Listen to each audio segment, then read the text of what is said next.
Di sebuah desa Telogorejo yang jauh dari hiruk-pikuk kota, hiduplah seorang pemuda bernama Fathir. Seorang yatim sejak kecil, ia tumbuh dalam kesederhanaan, diasuh oleh ibunya yang mengajarkannya nilai-nilai Islam dengan penuh cinta. Meskipun hidupnya sulit, Fathir tidak pernah mengeluh. Ia bekerja sebagai karyawan di sebuah perusahaan besar di kota, menempuh perjalanan jauh setiap hari untuk mencari nafkah. Fathir dikenal sebagai sosok yang soleh, rajin sholat malam, dan tidak pernah meninggalkan Al-Quran dalam kesehariannya. Rekan-rekan kerja mengaguminya karena kejujuran dan kerja kerasnya.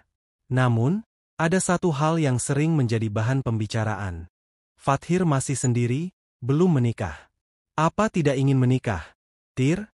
Tanya sahabatnya, Arif, suatu malam setelah sholat Isya. Fathir tersenyum lembut. Aku menyerahkan semua pada Allah. Jika jodohku datang, aku ingin dia yang baik agamanya. Bab 2, Pertemuan tak terduga. Suatu hari, perusahaan tempatnya bekerja mengadakan pertemuan besar. Semua karyawan berkumpul, termasuk putri pemilik perusahaan, Naila. Ia seorang gadis berpendidikan tinggi, cantik, dan anggun, tetapi terkenal sangat selektif dalam memilih teman dekat. Tanpa sengaja, Naila melihat Fathir sedang mengambil wudhu di musola kantor. Ia terkesima melihat ketenangan pemuda itu, berbeda dengan pria-pria lain yang sering ia temui. Tak lama setelah pertemuan itu, ayah Naila, Pak Hadi, meminta Fathir untuk mengurus proyek perusahaan di luar kota. Sebuah tugas besar yang menuntut kejujuran dan integritas. Kepercayaan yang diberikan ini mengundang rasa penasaran Naila. Karyawan biasa tapi diberi tanggung jawab sebesar itu? Apa keistimewaannya? Batinnya. Bab 3, Ujian dan Kesabaran. Saat proyek berjalan, muncul fitnah dari rekan kerja yang iri terhadap Fathir. Ia dituduh melakukan kecurangan dalam keuangan proyek. Semua bukti tampak mengarah padanya, hingga ia dipanggil langsung oleh Pak Hadi. Kamu tahu konsekuensi dari tindakan ini, kan? Suara Pak Hadi dingin. Fathir terkejut, namun ia tetap tenang. Demi Allah, saya tidak pernah melakukan itu, Pak. Jika perlu, silakan periksa semua laporan saya. Naila yang mendengar kejadian itu diam-diam menyelidiki. Dengan kecerdikannya, ia menemukan bukti bahwa justru orang yang menuduh Fathir lah pelakunya. Saat bukti diberikan kepada ayahnya, Pak Hadi tersenyum penuh kebanggaan.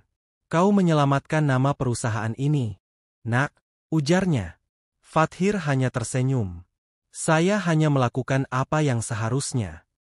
Bab 4, Lamaran tak terduga. Setelah kejadian itu, Naila semakin tertarik dengan Fathir. Namun, ia tahu bahwa pemuda itu tidak akan pernah berani mendekatinya karena perbedaan status mereka. Suatu malam, saat keluarga Naila berkumpul, Pak Hadi tiba-tiba berkata, Aku ingin Naila menikah dengan seseorang yang bisa membimbingnya dunia akhirat. Naila menundukkan kepala, hatinya berdebar. Siapa? Ayah. Pak Hadi tersenyum. Fathir. Naila tersentak, sementara ibunya terkejut. Seorang karyawan biasa. Ya, tapi dia lelaki jujur, amanah, dan soleh. Jika kau menginginkan suami yang baik agamanya, maka ini pilihan terbaik.